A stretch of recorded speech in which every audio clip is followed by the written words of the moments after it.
Hər vaxtınız xeyir olsun, hər birinizi kanalımda xoş gördüm. Bugünkü videoda sizlərlə əziyyətsiz, çox asan, həm də ucuz başa gələn Napoleon tortunun hazırlanmasını paylaşıram.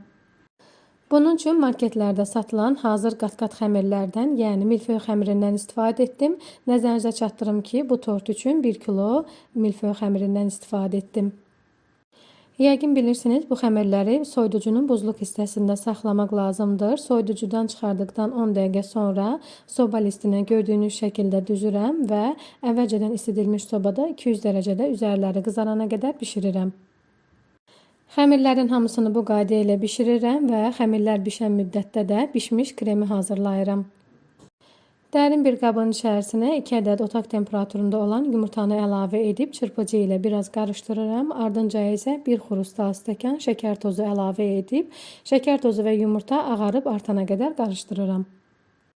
Ağaran yumurtalı qarışığın üzərinə isə 2 xörək qaşığı nişasta əlavə edirəm. Əgər nişasta yoxdursa 2 xörək qaşığı ondan da istifadə edə bilərsiniz. Nişastanı da çırpıcı ilə qarışdırıram. Ardınca isə başqa bir qazana 1 banka qatlaşdırılmış süd əlavə edirəm.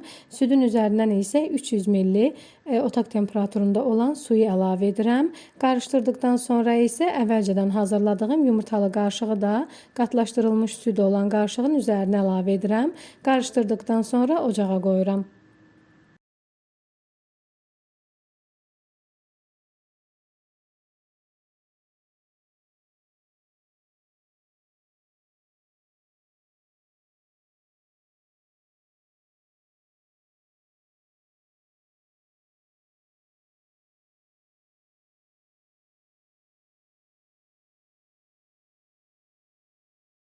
Bişmiş krem ocaqda olan müddətdə əlimi dayandırmadan qarışdırıram ki, dibi yapışmasın və qaynamağa başladıqdan etibarən 1-2 dəqiqə müddətində qaynayır. Ocaqdan götürüb başqa bir qabın içərisinə əlavə edirəm.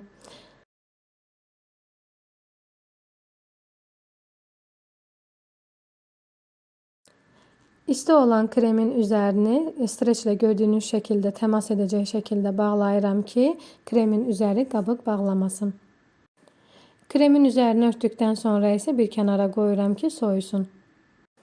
Gördüyünüz kimi milföy xəmirlərinin hamısı artıq bişib, çox gözəl qabarıblar. İndi isə hazır olan korjları 2 hissəyə bölürəm və üzərlərində olan qabarıq hissələri götürürəm ki, ovuntu halına gətirəcəm və tortun üzərini bəzəyəcəm.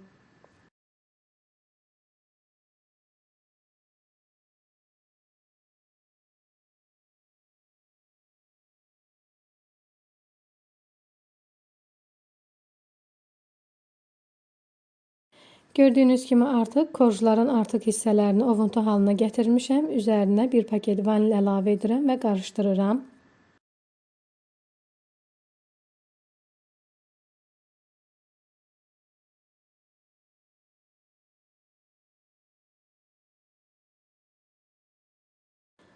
Otaq temperaturunda olan 250 qram kərə yağını mikserlə ağarıb artana qədər qarışdırıram.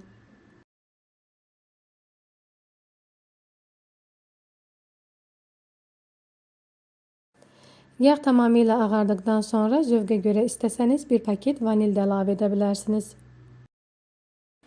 Ağaran kərə yağına isə soymuş halda olan bişmiş kremi əlavə edirəm.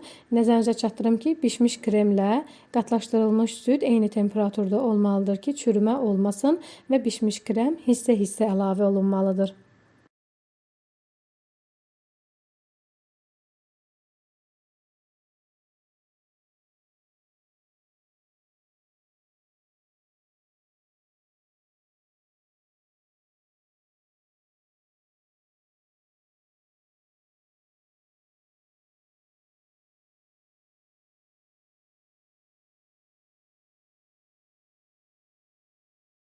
Gördüyünüz kimi çox gözəl, hamar və çox ləzzətli bir krem alınır.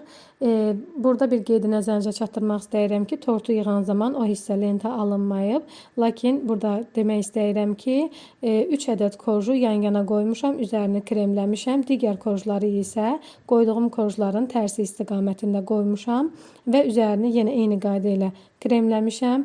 Gördüyünüz kimi tort artıq hazırdır. Üzərini və kənarlarını kremləmişəm. İndi isə əvvəlcədən hazırladığım ovuntularla tortun üzərini və kənarlarını örtürəm.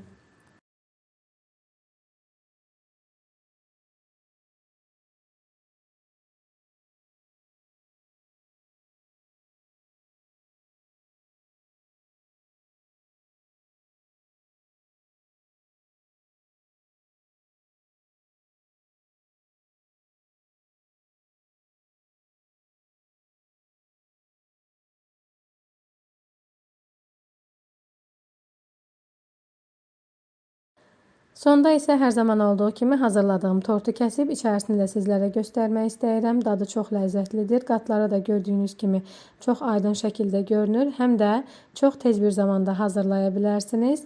Bəyəndinizsə buyurun siz də hazırlayın və nəticələri mənimlə paylaşmağı unutmayın. Sağ olun, yeni videolarda görüşənədək.